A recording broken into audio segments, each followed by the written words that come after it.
13.0 प्रस्तावना। भारत का यूरोपीय संघ के साथ बहुआयामी संबंध रहा है। यह भारत का सबसे बड़ा व्यापार सहभागी, प्रत्यक्ष पूंजी निवेश का सबसे बड़ा स्रोत, विकास सहायता का प्रमुख अंशदाता, तकनीक का महत्वपूर्ण स्रोत तथा प्रवासी भारतीयों के एक बड़े एवं प्रभावशाली समूह का निवास स्थान रहा है। भारत विकासशील देशों में प्रथम ही नहीं बल्कि पहला एशियाई देश भी था जिसने 6 पश्चिमी यूरोपीय देशों Belgium, France, Germany, Italy, Luxembourg तथा नीदरलैंड द्वारा स्थापित यूरोपीय आर्थिक समुदाय यूरोपियन इकोनॉमिक कम्युनिटी (ईईसी) के साथ सामरिक संबंध स्थापित किए तथा 1962 में समुदाय के साथ एक कूटनीतिक मिशन डिप्लोमेटिक मिशन स्थापित करने के लिए मान्यता दी। प्रारंभ में भारत की प्रमुख चिंता समुदाय के बाजारों तक पहुंच को बेहतर रूप से सुनिश्चित करना तथा ब्रिटेन के यूरोपीय आर्थिक समुदाय के सदस्य बन जाने की दशा में ब्रिटेन के बाजारों तक पहुंच को सुरक्षित करना था। 1961 से 63 में ब्रिटेन के समुदाय में प्रवेश संबंधी समझौता वार्ता विफल हो जाने के बाद 1964 में भारत को अपने एक महत्वपूर्ण निर्यात अर्थात चाय पर सीमा शुल्क शून्य करना पड़ा। इसके बाद जूट, पटसन, हथकरघा वस्त्र तथा हस्तशिल्प वस्तुओं पर द्विपक्षीय समझौते किए गए। 1971 में आरंभ की गई वरीयताओं की सामान्यीकृत व्यवस्था जनरलाइज्ड सिस्टम ऑफ प्रेफरेंसेस (जीएसपी) ने भारतीय निर्यात के लिए समुदाय के बाजारों को खोलने में सहायता की। 1972 तक यूरोपीय आर्थिक समुदाय तथा भारत के बीच व्यापार संबंध इस स्थिति तक पहुंच चुके थे कि यूरोपीय आर्थिक समुदाय तथा ब्रिटेन दोनों ने यह अनुभव किया कि द्विपक्षीय तथा अन्य प्रबंधों का वर्तमान ढांचों, विशेषतः वरीयताओं की सामान्यीकृत व्यवस्था को ब्रिटेन के बाजारों में भारतीय निर्यात को संरक्षित करने के लिए भी प्रयुक्त किया जा सकता है। परिणामस्वरूप यूरोपीय आर्थिक समुदाय तथा ब्रिटेन द्वारा 1972 में जारी संयुक्त इच्छा घोषणा जॉइंट डिक्लेरेशन ऑफ इंटेंट में कहा गया कि समुदाय भारत तथा एशिया के अन्य विकासशील देशों के साथ व्यापार संबंधों को सशक्त एवं समृद्ध करेगा और उनके साथ मिलकर व्यापार के रास्ते में आने वाली समस्याओं का परीक्षण करेगा ताकि उनके सही हल तलाश किए जा सकें। यह लोम कन्वेंशन के अंतर्गत सहयोगी एसोसिएट देशों तथा ब्रिटेन के साथ ऐतिहासिक संबंध याले विकासशील देशों के बीच एक तरह की मध्यवर्ती स्थिति थी, क्योंकि इन देशों के यूरोपीय आर्थिक समुदाय के साथ निकट संबंध 1973 में ब्रिटेन के यूरोपीय आर्थिक समुदाय में प्रवेश से पहले स्थापित हो चुके थे। यूरोपीय समुदाय the European Community and India, Brussels, सितंबर 1982, पृष्ठ 4 से 5, और ये कई विशेष व्यापारिक प्राथमिकताओं तथा क्षेत्रीय समझौतों के माध्यम से यूरोपीय आर्थिक समुदाय के साथ जुड़े हुए थे। इस इकाई में हम यूरोपीय संघ के साथ भारत के संबंधों में इन सभी पहलुओं की व्याख्या करेंगे। 13.1 उद्देश्य। इस इकाई के अध्ययन के पश्चात आप निम्नलिखित विषयों को समझने के योग्य हो जाएंगे। भारत तथा यूरोपीय संघ के बीच संबंधों का इतिहास तथा विकार, इन दोनों के बीच राजनीतिक, सामरिक तथा व्यापारिक मामलों के बीच संबंधों की प्रकृति, 1991 के बाद यूरोपीय संघ से भारत में आने वाले प्रत्यक्ष विदेशी निवेश फॉरेन डायरेक्ट इन्वेस्टमेंट (FDI) तथा अनुदान की प्रकृति है। भारत तथा यूरोपीय संघ के बीच साझी चिंताओं के विषय तथा इनके संबंधों में समस्यात्मक क्षेत्र तथा भारत यूरोपीय संघ संबंधों में उभरती प्रवृत्तियां तथा संभावनाएं, emerging trends and prospects. 13.2 Bharat यूरोपीय आर्थिक समुदाय वाणिज्य सहयोग अनुबंध 1973 तथा 1961, गैरवर्णात्मक व्यापार समझौते नॉन प्रेफरेंशियल ट्रेड अग्रीमेंट के 10 साल बाद तथा वाणिज्यिक सहयोग समझौते के लिए स्मरण पत्र एड मेमोयर पेश करने के 10 सालों से भी अधिक समय के बाद 1972 के अंत में यूरोपीय आर्थिक समुदाय समझौता वार्ता के लिए तैयार हुआ और ये वार्ता अप्रैल 1973 में आरंभ हुई। समझौता वार्ता निगोसिएशंस में विलंब होने का कारण यूरोपीय आर्थिक समुदाय की अपनी कुछ आंतरिक समस्याएं थीं जो उस समय अपने पहले विस्तार की समझौता वार्ताओं के दौर से गुजर रही थी। आर्थ समुदाय अपने सदस्य राज्यों मेंबर स्टेट्स द्वारा पुराने उपनिवेशवादी संबंधों के अंतर्गत विकसित सीमित नीति का अनुसरण करने में ही संतुष्ट रहा। जब 1973 में ब्रिटेन, आयरलैंड तथा डेनमार्क यूरोपीय आर्थिक समुदाय में शामिल हो गए तो वृद्धित यूरोपीय आर्थिक समुदाय ने भारत के साथ औपचारिक व्यापार समझौता करना उचित समझा। यह यूरोपीय आर्थिक समुदाय द्वारा किसी गैर सहयोगी नॉन एसोसिएट विकासशील देश के साथ किया जाने वाला पहला व्यापारिक समझौता था। भारत की सबसे बड़ी सफलता सही समय को पहचानना था। विकासशील देशों में भारत पहला देश था जिसने उभरते हुए यूरोपीय समुदाय के महत्व को पहचाना। इसके अतिरिक्त भारत जनसंख्या तथा क्षेत्रफल दोनों दृष्टिकोणों से काफी विशाल था तथा विश्व का सबसे बड़ा प्रजातंत्र भी था। पंचवर्षीय गैरवर्णात्मक वाणिज्य सहयोग समझौता non preferential commercial cooperation agreement जो अप्रैल 1974 में लागू हुआ ने भारत यूरोपीय आर्थिक समुदाय संबंधों के लिए एक केंद्र बिंदु तथा संविदात्मक आधार प्रदान किया। यह अन्य एशियाई देशों के साथ समान समझौते करने का एक मॉडल भी बन गया। 1973 के समझौते का दोहरा उद्देश्य प्रत्येक देश के आयात का विकास तथा विविधता डेवलपमेंट एंड डाइवर्सिफिकेशन था, क्योंकि समझौता गैरवर्णात्मक था। ऐसी आशा की गई कि यूरोपीय आर्थिक समुदाय की वरीयताओं की सामान्यीकृत व्यवस्था भारतीय उत्पादों तथा अर्थ उत्पादों को समुदाय के बाजारों तक पहुंचने में सहायता करेगा। समझौते के अंतर्गत एक उच्च स्तरीय इंडो यूरोपीय आर्थिक समुदाय संयुक्त आयोग की स्थापना का प्रावधान भी किया गया ताकि दोनों भागीदारों के परस्पर हितों को तार्किक आधारों पर सुलझाया जा सके। इस व्यापक समझौते के बाद विभिन्न उत्पादों के लिए कई क्षेत्रीय समझौते भी किए गए। 1973 के समझौते को 23 जून 1981, जो 1 दिसंबर 1981 में लागू हुआ, में एक नए आर्थिक एवं वाणिज्यिक सहयोग समझौते द्वारा विषयवस्तु तथा कार्यक्षेत्र दोनों स्तरों पर प्रसारित एवं समृद्ध एक्सपेंडेड किया गया। नया समझौता पुराने समझौते की तरह गैर वर्णात्मक था, परंतु इसमें सहयोग को कई क्षेत्रों में उद्योग, तकनीक, विज्ञान बढ़ा दिया गया और ऐसी संभावनाएं जताई गई कि किसी भी क्षेत्र को वर्जित नहीं किया जाएगा। यह समझौता पहले 5 वर्ष के लिए लागू किया गया, परंतु उसके बाद यदि समझौते की कोई पार्टी इसे रद्द करने के लिए स्पष्ट रूप से नहीं कहती तो इसका स्वयं में नवीनीकरण हो जाएगा। इस समझौते को एक संयुक्त आयोग प्रबंधित करेगा जो साल में एक बार बारी बारी से नई दिल्ली तथा ब्रसेल्स में अपनी बैठक करेगा। इस समझौते के अंतर्गत भारत तथा यूरोपीय संघ ने GATT General Agreement on Tariffs and Trade गट के नियमानुसार एक दूसरे को अति अनुग्रहित राष्ट्र मोस्ट फेवर्ड नेशन का दर्जा भी दे दिया। इस समझौते में व्यापार तथा आर्थिक सहयोग के साथ साथ वैज्ञानिक, वित्तीय तथा विकास सहयोग भी शामिल थे। 13.3 तृतीय पीढ़ी सहयोग समझौता 1994। 1990 के दशक के प्रारंभिक वर्षों में भारत ने यूरोपीय संघ के साथ सहयोग समझौते की पुनः जांच तथा राजनीतिक वार्तालाप के स्तर को ऊंचा करने का अनुरोध किया, क्योंकि यूरोपीय संघ अब केवल एक व्यापारिक क्षेत्र नहीं रह गया था बल्कि यह पश्चिम यूरोप का सामूहिक, सामरिक अथवा कूटनीतिक केंद्र भी बनता जा रहा था। 20 दिसंबर 1993 भारत तथा यूरोपीय संघ में व्यापक तृतीय पीढ़ी थर्ड जनरेशन भागीदारी एवं विकास समझौते agreement on partnership and development पर हस्ताक्षर हुए, जो अगस्त 1994 में लागू हुआ। यह समझौता भी गैर वर्णात्मक था तथा इसमें भी प्रत्येक देश ने अपने व्यापारिक संबंधों में एक दूसरे को अति अनुग्रहित राष्ट्र का दर्जा दिया। भारत तथा यूरोपीय संघ के बीच सहयोगी गतिविधियों की पूर्ण श्रेणी की निगरानी करने तथा उसे प्रोत्साहन देने के केंद्रीय रक्षक रचनातंत्र द सेंट्रल गार्डियन मैकेनिज्म के रूप में एक संयुक्त आयोग का प्रावधान किया गया। व्यापार, आर्थिक सहयोग तथा विकास सहयोग के लिए 3 अलग अलग उप समितियां बनाई गई जो सीधे तौर से संयुक्त आयोग के प्रति उत्तरदायी थीं। राजनीतिक वार्तालाप पर भी एक संयुक्त घोषणा जारी की गई जिसमें राजनीतिक, आर्थिक, तकनीकी तथा सांस्कृतिक क्षेत्रों में संबंधों को मजबूत तथा प्रसारित करने पर बल दिया गया ताकि एक निकटतर तथा उच्चस्तरीय संबंध स्थापित हो सके। इस समझौते ने यूरोपीय संघ ट्रोइका के साथ राजनीतिक वार्तालाप का रास्ता स्पष्ट किया। व्यापक स्तर पर इस समझौते में अन्य के अतिरिक्त जो निहित किया गया वे पारस्परिक हितों के अनुरूप व्यापार एवं निवेश में विकास तथा विविधता है, तकनीकी, आर्थिक तथा सांस्कृतिक क्षेत्रों में मेलमिलाप को प्रोत्साहन देना तथा पारस्परिक संबंधों को सुदृढ़ करना तथा दोनों देशों के व्यावसायिक समुदायों के बीच विचार विनिमय तथा संचार को बढ़ावा देना आदि थे। 13.4 राजनीतिक संबंध।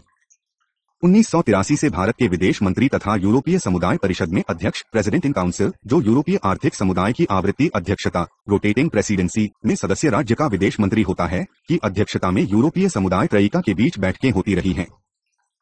1990 के दशक के प्रारंभिक वर्षों में भारत ने यूरोपीय संघ के साथ अपने सहयोग समझौते का पुनः निरीक्षण करने का अनुरोध किया।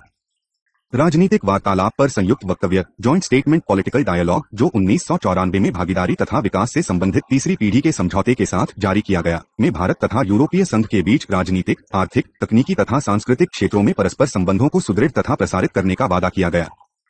इस संयुक्त राजनीतिक वक्तव्य तथा मंत्रियों एवं वरिष्ठ पदाधिकारियों की बैठकों ने राजनीतिक वार्तालाप को और आगे बढ़ाया। 1997 में इस राजनीतिक वार्तालाप का विस्तार करने के उद्देश्य से 5 नए रचनातंत्र मैकेनिज्म्स आरंभ किए गए। 1 उच्च पदाधिकारियों की बैठकें, 2 यूरोपीय संघ आयोग तथा भारतीय आयोजकों के बीच बैठक, 3 बहुपक्षीय सम्मेलनों के समय 5 मार्जिन्स में द्विपक्षीय बैठकें, 4 निर्यात नियंत्रण, आतंकवादी विशेषज्ञ तथा वाणिज्य दूतावास मामलों जैसे विषयों पर विशेषज्ञों के कार्यकारी समूह तथा 5 थिंक टैंक नेटवर्क आरंभ करना। परिणाम स्वरूप 2000 में लिस्बन में हुए यूरोपीय संघ भारत शिखर सम्मेलन में निर्णय लिया गया कि मंत्री स्तर की बैठक वर्ष में एक बार होगी, उच्च पदाधिकारी साल में 2 बार मिलेंगे तथा शिखर सम्मेलन नियमित आधार पर होंगे। इसके बाद शिखर सम्मेलन प्राय वार्षिक आधार पर होते रहे। 13 अप्रैल 2001 शिखर सम्मेलन। 28 जून 2000 में लिस्बन में हुए प्रथम भारत यूरोपीय संघ शिखर सम्मेलन फर्स्ट इंडिया यू समिट के संयुक्त अधिवेशन में यह निर्णय लिया गया कि भारत तथा यूरोपीय संघ 21वीं शताब्दी में राजनीतिक एवं आर्थिक क्षेत्रों में नई सामरिक भागीदारी अ न्यू स्ट्रैटेजिक पार्टनरशिप का निर्माण करेंगे। भाग 13.7 देखिए।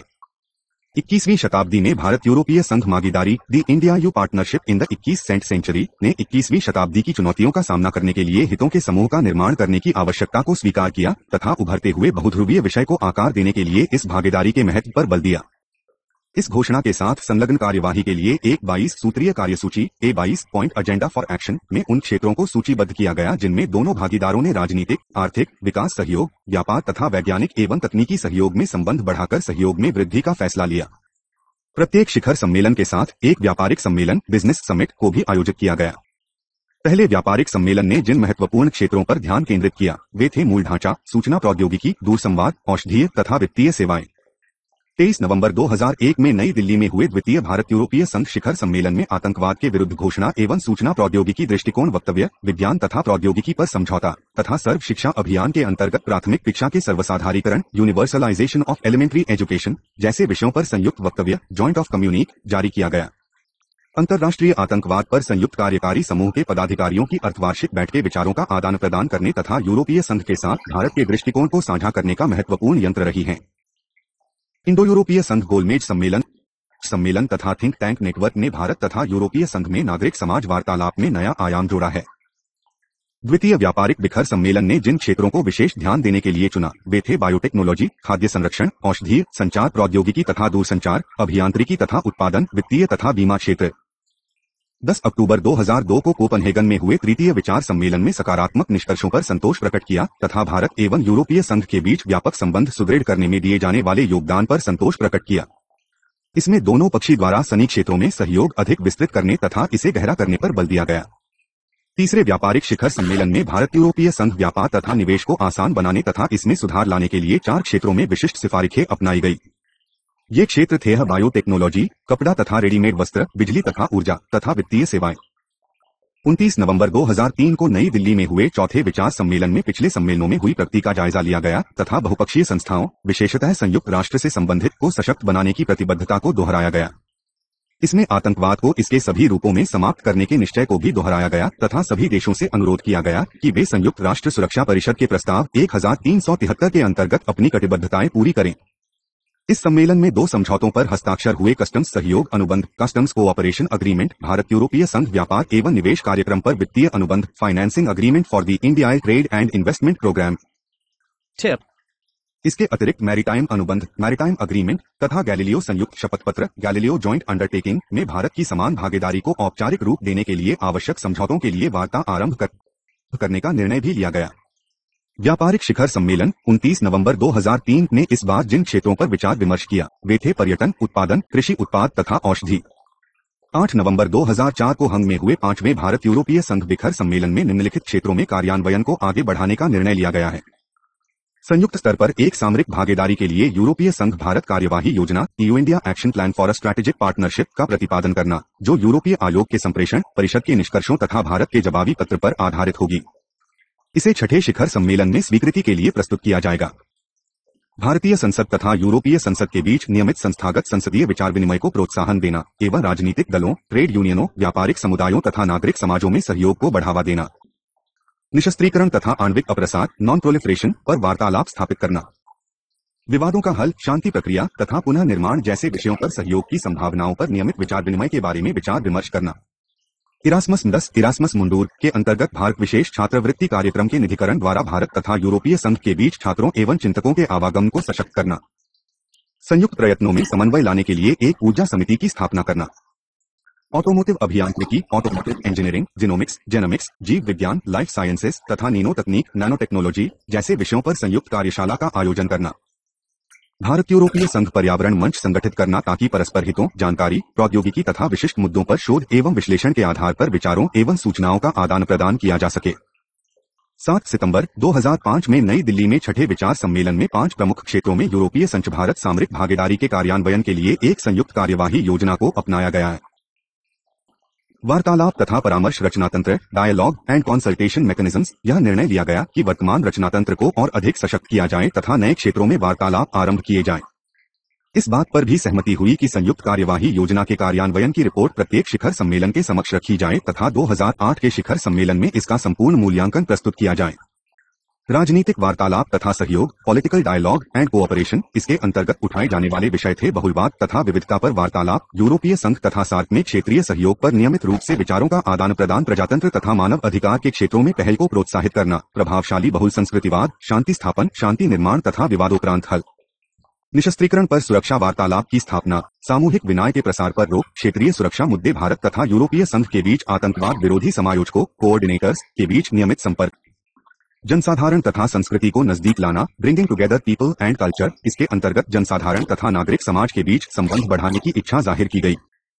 इसमें निहित किए गए विषय थे आप्रवास तथा वाणिज्यिक दूतावास पर वार्तालाप, बेहतर संसदीय आदान प्रदान, शैक्षणिक, विद्योचित तथा नागरिक समाज के आदान प्रदान को बढ़ाया, बेहतर सांस्कृतिक सहयोग तथा परस्पर दृश्यता विजिबिलिटी बढ़ाना, आर्थिक नीति वार्तालाप तथा सहयोग, economic policy dialogue and cooperation. इस आधार के अंतर्गत में आर्थिक सहयोग तथा नीति वार्तालाप के क्षेत्रों की पूरी श्रेणी निहित कर की गई, जैसे औद्योगिक नीति, ऊर्जा, सूचना प्रौद्योगिकी तथा दूरसंचार, रोजगार तथा सामाजिक नीति आदि। इसमें विज्ञान तथा प्रौद्योगिकी में सहयोग को सशक्त करने का प्रयत्न किया, विशेषतः जीनोमिक्स, जेनोमिक्स, नैनो तकनीकी, नैनो टेक्नोलॉजी तथा उच्च ऊर्जा भौतिकी, हाई एनर्जी फिजिक्स। इसने एक ऊर्जा पैनल तथा व्यापारिक गोलमेज सम्मेलन का भी शुभारंभ किया।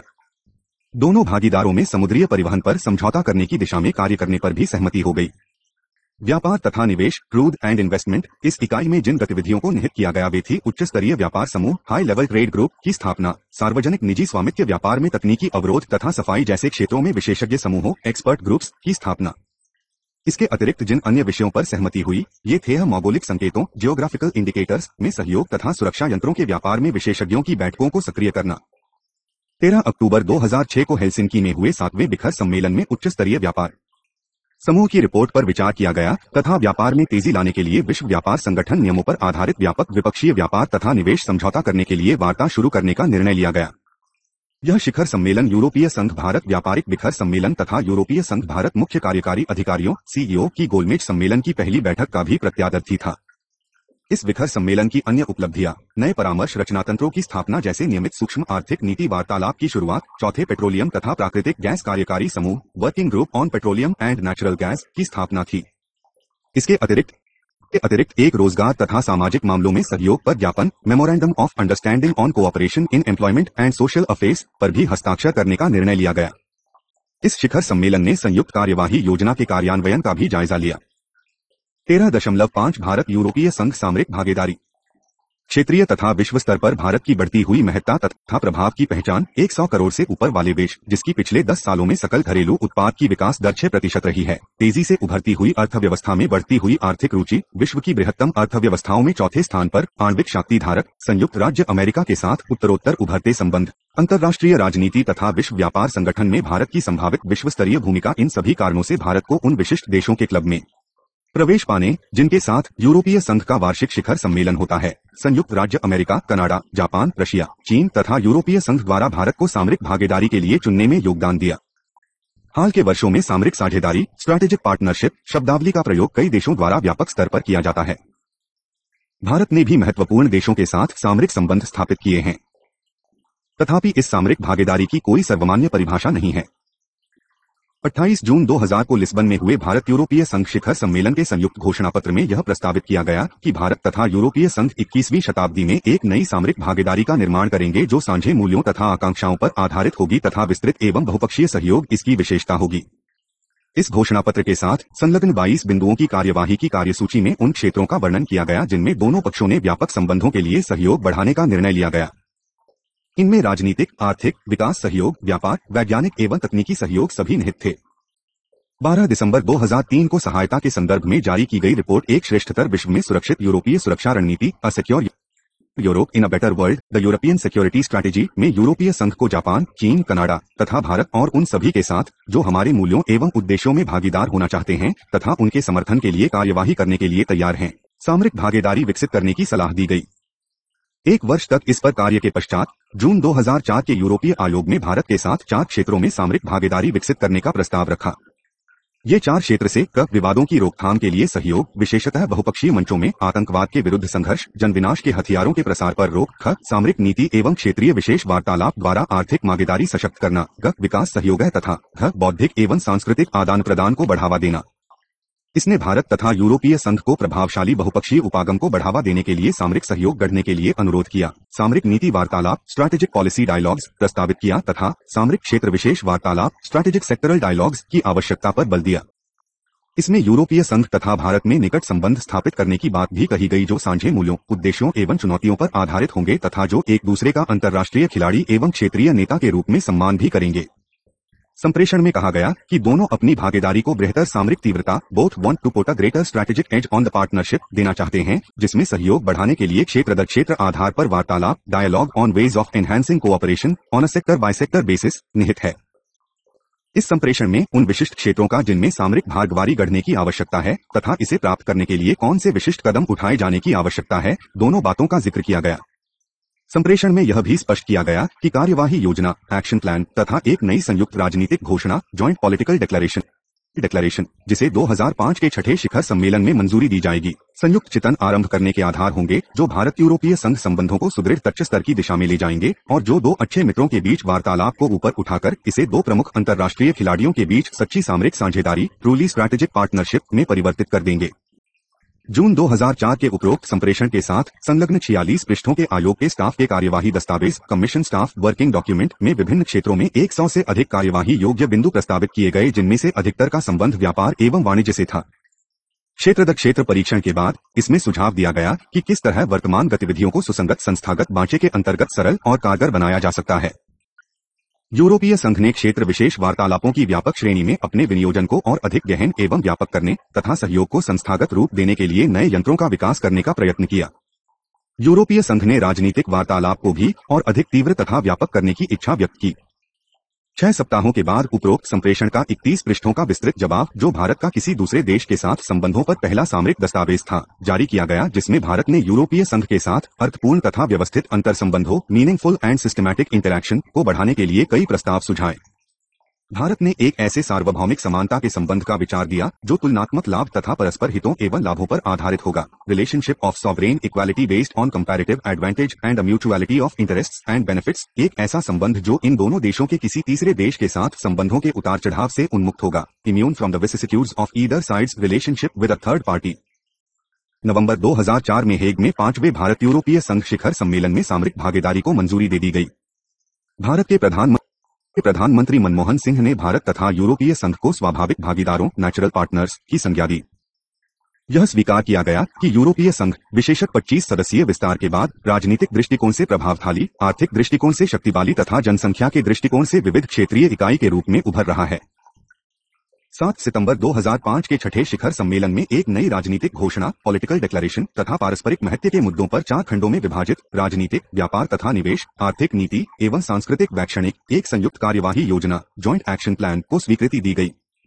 इस कार्यवाही योजना, जो भारत द्वारा किसी अन्य भागीदार के साथ अनुबंधित की गई पहली व्यापक कार्यवाही योजना थी। इस योजना के प्रमुख क्षेत्र प्रभावशाली बहुसांस्कृतिकवाद को प्रोत्साहन देना, संयुक्त राष्ट्र के शांति स्थापन प्रयत्नों में सहयोग देना तथा विवादोपरांत राजनीतिक एवं आर्थिक पुनर्वास एवं पुनर्निर्माण है।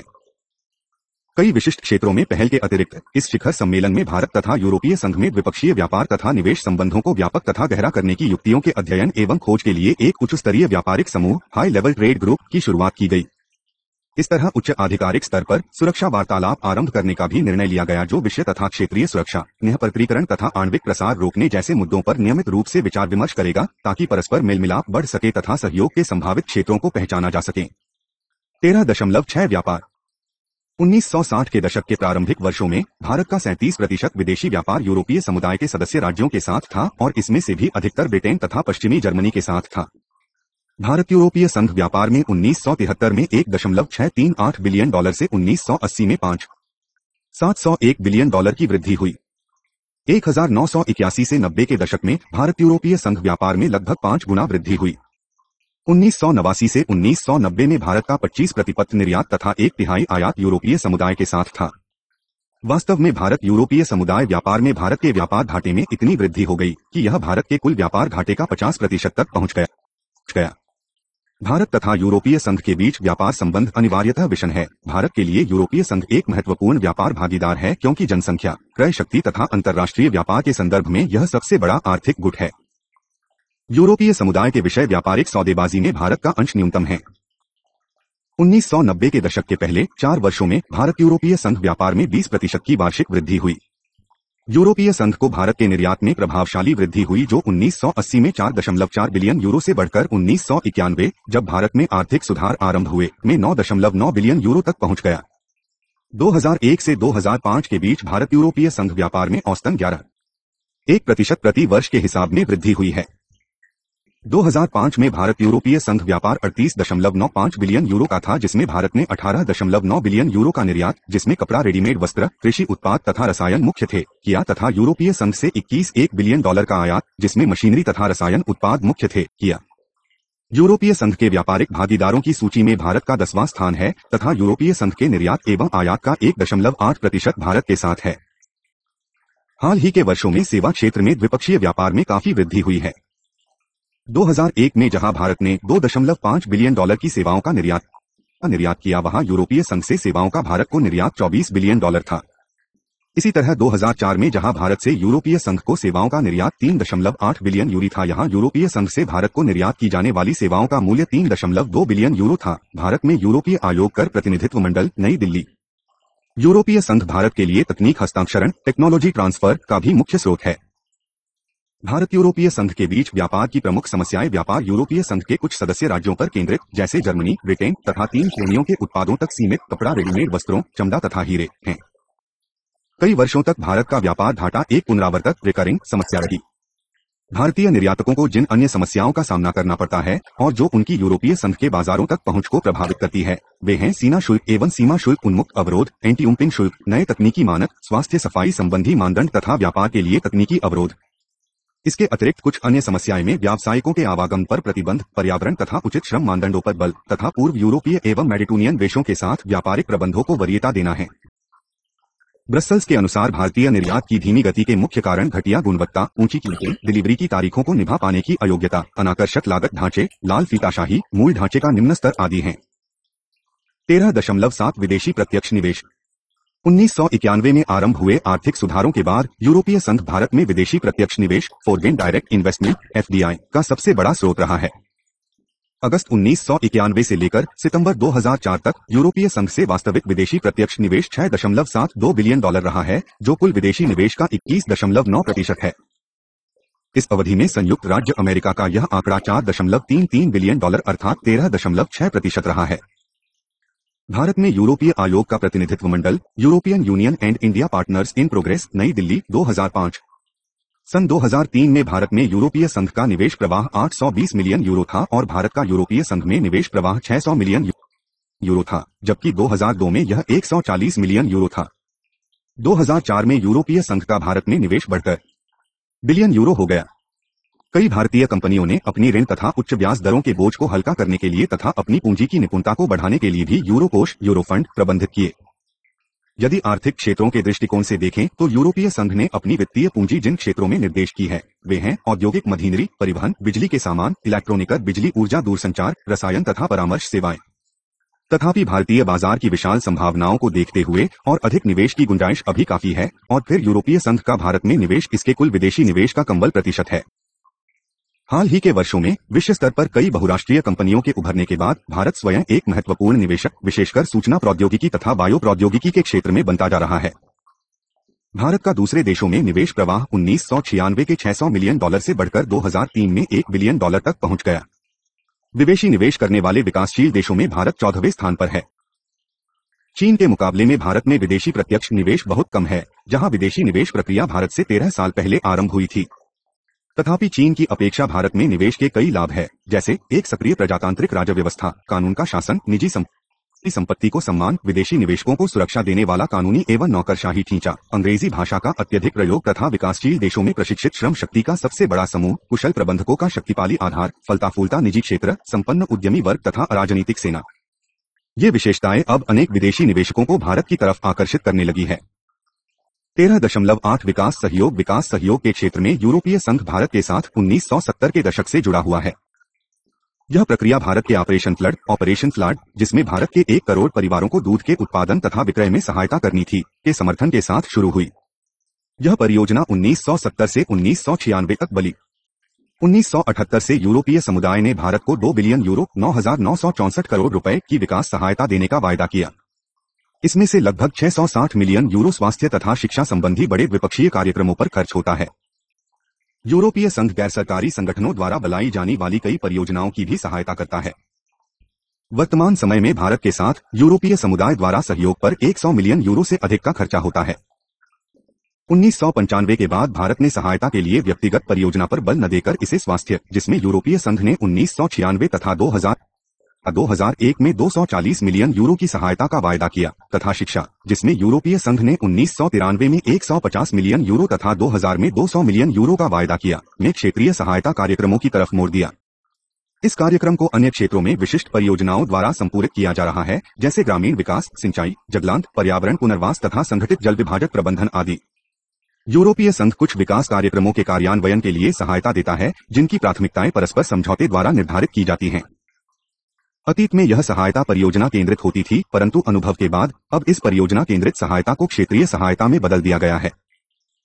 31 मार्च 1995 तक विभिन्न राज्यों अथवा अभिकरणों को दिए जाने वाले फंड के भुगतान के लिए यूरोपीय समुदाय अतिरिक्त केंद्रीय सहायता एडिशनल सेंट्रल असिस्टेंस (ACA) की कार्यविधि अपनाता था।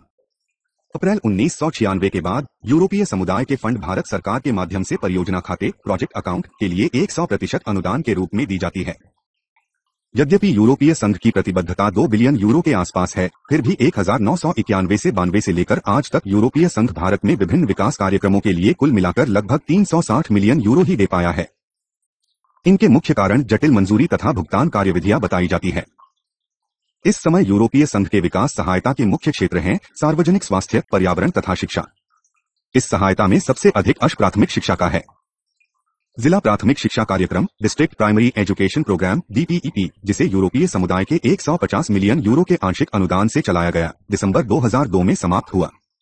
इस परियोजना के दूसरे चरण के लिए यूरोपीय संघ ने 2001 में सर्वशिक्षा अभियान कार्यक्रम के अंतर्गत 200 मिलियन यूरो की सहायता देने का वायदा किया।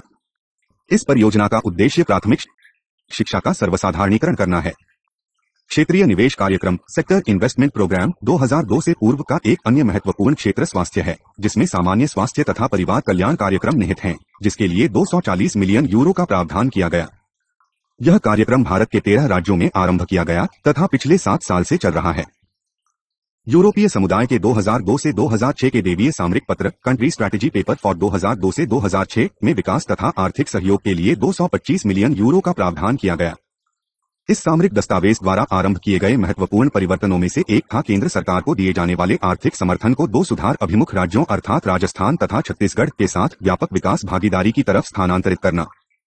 गरीबी निवारण के लिए बहुक्षेत्रीय नीति कार्यक्रमों के लिए प्रत्येक राज्य को 80 मिलियन यूरो आवंटित किए गए। इन नई परियोजनाओं को 2006 में आरंभ किया जाना था और इनके कार्यान्वयन में 6 से 7 साल का समय लगेगा। इस दस्तावेज के अंतर्गत क्षेत्र विशेष उपागम को त्याग दिया गया तथा एकल भागीदार पैकेज के अंतर्गत सहायता देने का प्रबंध किया गया, ताकि संसाधनों के अधिकांश भाग को 1 अथवा 2 राज्यों के स्वास्थ्य, शिक्षा अथवा गरीबी निवारण के लिए प्रयुक्त किया जा सके। ऐसी आशा की जाती है कि 2007 से 13 की अवधि के लिए यूरोपीय आयोग का नया भारत के लिए देशीय सामरिक पत्र country strategy paper for India Bharat के सहस्राब्दी विकास लक्ष्यों मिलेनियम डेवलपमेंट गोल्स को प्राप्त करने में ठोस सहायता करेगा, क्योंकि इसमें 60 से 70% संसाधनों को स्वास्थ्य तथा शिक्षा के लिए आवंटित किया गया है। आर्थिक तथा सांस्कृतिक सहयोग के क्षेत्र में महत्वपूर्ण परियोजनाएं यूरोपीय संघ भारत नागरिक उड्डयन परियोजना 32 मिलियन यूरो, यूरोपीय संघ भारत समुद्रीय परिवहन परियोजना 10 मिलियन यूरो, व्यापार तथा निवेश कार्यक्रम 13.4 मिलियन यूरो, आर्थिक क्रॉस संस्कृति कार्यक्रम 30 मिलियन यूरो, लघु परियोजना सुविधा कार्यक्रम 4 मिलियन यूरो, 2005-06 के लिए इरास्मस मुंडस छात्रवृत्ति कार्यक्रम की भारतीय शाखा India window of the Erasmus Mundus scholarship programme 33 million euro आदि हैं। 13.9 भारत तथा यूरोपीय संघ विस्तार। भारत ने मई 2004 में यूरोपीय संघ में हुए पूर्व दिशा विस्तार का स्वागत किया, जिसने यूरोपीय संघ की सदस्य संख्या 15 से बढ़ाकर 25 कर दी। इस विस्तार से भारत तथा यूरोपीय संघ के राजनीतिक तथा सामरिक वार्तालाप की प्रकृति तथा विषय वस्तु में तुरंत अथवा निकट भविष्य में किसी खास परिवर्तन की संभावना नहीं है, क्योंकि यूरोपीय संघ में प्रवेश से बहुत पहले इन नए सदस्यों ने अपनी विदेश नीति की प्राथमिकताओं को यूरोपीय संघ तथा पुराने सदस्य हितों से संबंधित मुद्दों राज्यों के प्रति दृष्टिकोण राज्यों के अनुसार डालना आरंभ कर दिया था। वास्तव में भारतीय जैसे आणविक प्रसार पर रोक, कश्मीर, मानव अधिकार, पड़ोसी के या तो ये देश कम प्रशंसक है या फिर आलोचक। केंद्रीय तथा पूर्वी यूरोप के इन नए सदस्यों के नए विशिष्ट वर्गों के साथ नजदीकी राजनीतिक संबंध अभी स्थापित करने हैं, क्योंकि पुराना पारंपरिक सौजन्य अब लगभग समाप्त हो चुका है। हाल ही के वर्षों में कई भारतीय कंपनियों यूरोपीय संघ में प्रवेश करने के लिए द्वार के रूप में पूर्व यूरोपीय देशों की संभावना तथा यूरोप में अपनी बाजार स्थिति को सुधारने के लिए निवेश के अवसर के रूप में देख रही है। 13.10 कुछ प्रमुख मुद्दे। भारत और यूरोपीय संघ में संबंध और सहयोग लगातार बढ़ रहा है और बहुत से क्षेत्रों में अधिक तेजी से फैल रहा है। यहाँ उनमें से कुछ संबंधित क्षेत्रों का उल्लेख किया जा रहा है। 13 अक्टूबर 2001 आणविक प्रसार अवरोध तथा नागरिक आणविक सहयोग। बिगड़ते हुए बाहरी सुरक्षा माहौल से उत्पन्न भारत की सुरक्षा चिंताओं तथा आणविक विकल्प, जो पिछले कई दशकों से सुप्तावस्था में पड़ा था, का प्रयोग करने की भारत की विवशता जैसी समस्याओं के अधिकतर यूरोप के लोग न तो प्रशंसक है और न ही इसके भागीदार। आणविक प्रसार अवरोध नॉन प्रोलिफरेशन के नाम पर प्रौद्योगिकी का इनकार करने वाले राज्यों की भारत द्वारा आलोचना से यूरोप के लोग प्रभावित नहीं हुए, हालांकि यह प्रमाणित होने के बावजूद भी कि ये राज्य इस प्रसार को रोक पाने में असमर्थ रहे हैं। आणविक अवरोधक के रूप में भारत के त्रुटिहीन रिकॉर्ड तथा संचालन करने के बावजूद भारत के अधिकतर नीति निर्माताओं को यह एहसास हो गया कि आधुनिकीकरण के लिए आवश्यक आणविक तकनीक के दोहरे प्रयोग, सैनिक तथा नागरिक के हस्तांतरण से संबंधित अधिनियमों को यूरोपीय समुदाय के सदस्य राज्य आसानी से ढीला करने वाले नहीं हैं। हालांकि भारत ने बार बार यूरोपीय संघ से आणविक निर्यात नियंत्रण व्यवस्था की पुनः जांच करने का अनुरोध किया है, जो दूसरे देशों को तकनीक हस्तांतरण के लिए प्रतिबंधित वातावरण पैदा करती है। 2 मार्च 2006 को भारत तथा संयुक्त राज्य अमेरिका में जिस तरह का नागरिक आणविक ऊर्जा समझौता हुआ, यूरोपीय संघ के संदर्भ में शायद ऐसा सोचा भी नहीं जा सकता।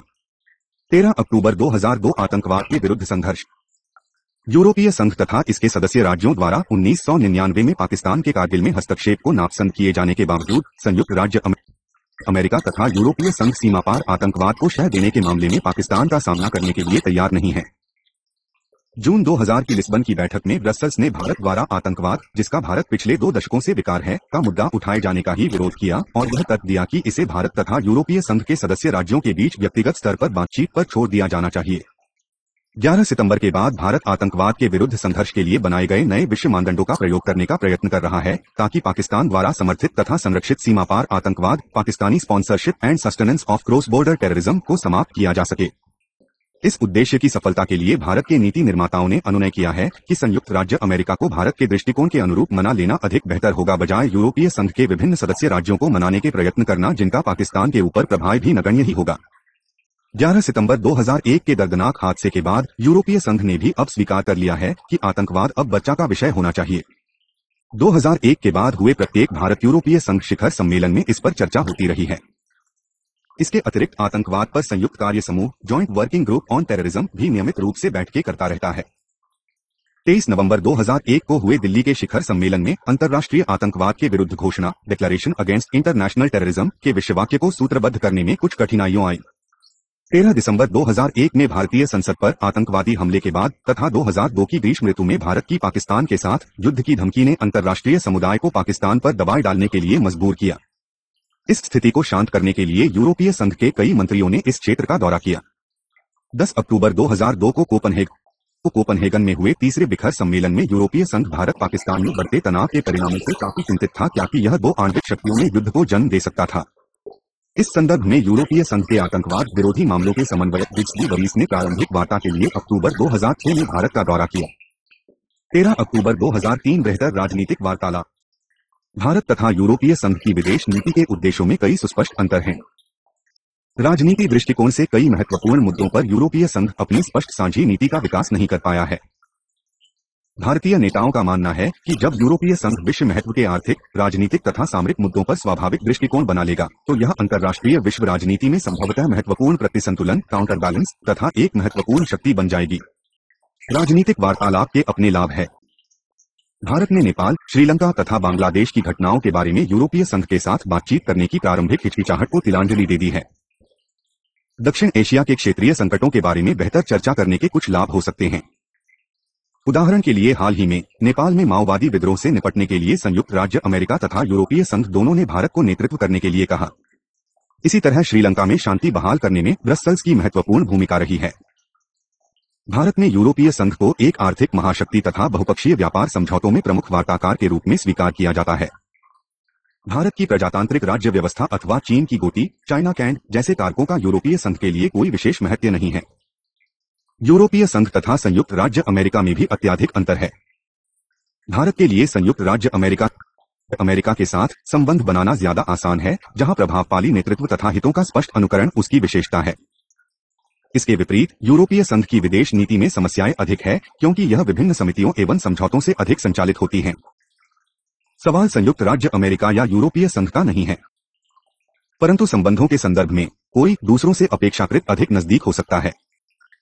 भारतीय वरीयताएं कोई अनोखी नहीं हैं।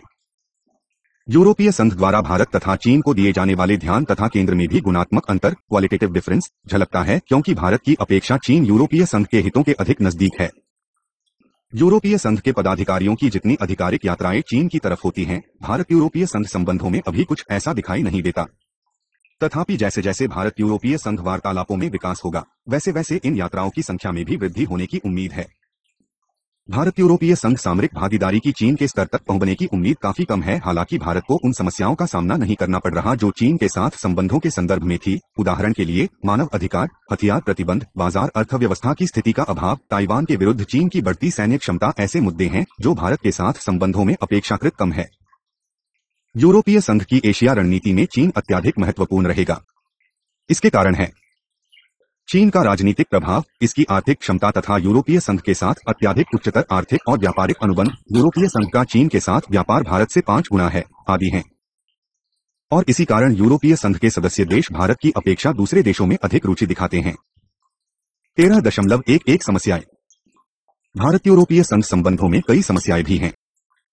पहला, भारत यूरोपीय संघ संबंधों में परिवर्तन लाने में सबसे बड़ी दिक्कत ब्रसेल्स में राजनीतिक इच्छा का अभाव है। इसका मुख्य कारण विभिन्न सदस्य राज्यों की भारत के साथ द्विपक्षीय स्तर पर संबंध रखने की प्राथमिकता है। भारत यूरोपीय संघ सामरिक संबंधों को आगे बढ़ाने में भी अधिकतर तन सदस्य राज्यों के साथ है, जिनके भारत के साथ सुदृढ़ व्यापारिक तथा आर्थिक संबंध हैं।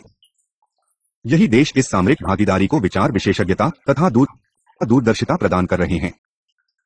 दूसरे, ब्रसेल्स में यूरोपीय आयोग में भारत के साथ लेनदेन के लिए पदाधिकारियों की संख्या चीन के साथ लेनदेन वाले अधिकारियों की अपेक्षा काफी कम है। और सबसे बड़ी मुश्किल यह है कि आयोग में भारत द्वारा अनुभव की जा रही जटिल समस्याओं को समझने में सक्षम विशेषज्ञों की बहुत अधिक कमी है।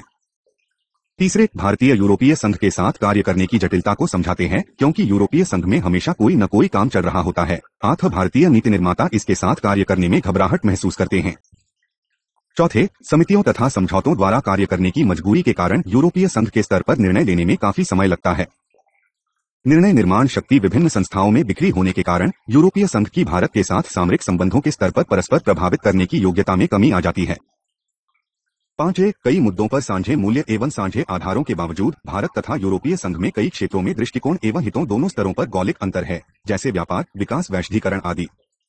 विश्व व्यापार व्यवस्था समझौतों में कई मुद्दों पर यूरोपीय संघ का दृष्टिकोण कई बार भारत के विरुद्ध रहा है।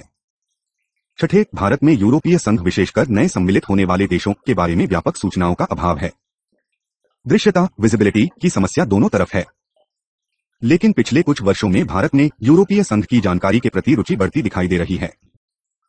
13.12 भारत यूरोपीय संघ संबंधों का भविष्य। आतंकवाद को समाप्त करने का भारत का कार्यक्रम बहुत हद तक प्रभावशाली खुफिया सहयोग, वित्तीय साधनों पर आतंकवादियों की पहुंच पर रोक तथा अंतर्राष्ट्रीय पैसा हस्तांतरण के मनी लॉन्ड्रिंग नेटवर्क को तोड़ने पर निर्भर करता है। 11 सितंबर 2001 को न्यूयॉर्क, 11 मार्च 2004 को मैड्रिड, 7 जुलाई 2006 को लंदन में हुए आतंकवादी हमलों ने इस ज्ञानबोधन को बल दिया है कि उग्रवादी इस्लामिक आतंकवादी घटनाओं ने हमले की क्रम, हमलों के लक्ष्य देश तथा हमलों के पैमाने में व्यापक परिवर्तन कर दिया है तथा कश्मीरी आतंकवाद से जुड़े हुए काफी लोगों के यूरोप तथा अन्य पश्चिमी देशों में कार्यरत आतंकवादी नेटवर्क के साथ संबंध है। हालांकि भारत तथा यूरोपीय संघ के कई साझे मूल्य है, परंतु इनकी सुरक्षा का परिवेश भिन्न है और इनके द्वारा अनुभव किए जाने वाले सुरक्षा संबंधी खतरे साही नहीं है। जहां भारत परंपरागत सुरक्षा मुद्दों का सामना कर रहा है जो इसकी प्रादेशिक एकता, सीमा नियंत्रण, विद्रोह तथा अलगाव प्रवृत्तियों से जुड़े हुए हैं, यहीं यूरोपीय संघ जो एक सुरक्षित समुदाय है मुख्यतः गैर परंपरागत सुरक्षा खतरों का सामना कर रहा है, जैसे संगठित अपराध, आतंकवाद। इसके अतिरिक्त यूरोपीय संघ के अधिकतर सदस्य राज्य दूसरे राज्यों की आकस्मिक आवश्यकताओं के प्रति न तो समान अत्यावश्यकता दिखाते हैं और न ही रुचि। नके के दूसरे छोर पर स्थिति भारत उनके लिए न तो वास्तविक सुखता भागीदार है और न ही यह एक दूसरे की सुरक्षा आवश्यकताओं का हल है। आर्थ परिवेश, चिंताएं तथा उद्देश्य सगी बेमेल होने के कारण भारत तथा यूरोपीय संघ में सुरक्षा वार्तालाप केवल घोषणाओं तक सीमित रहता है।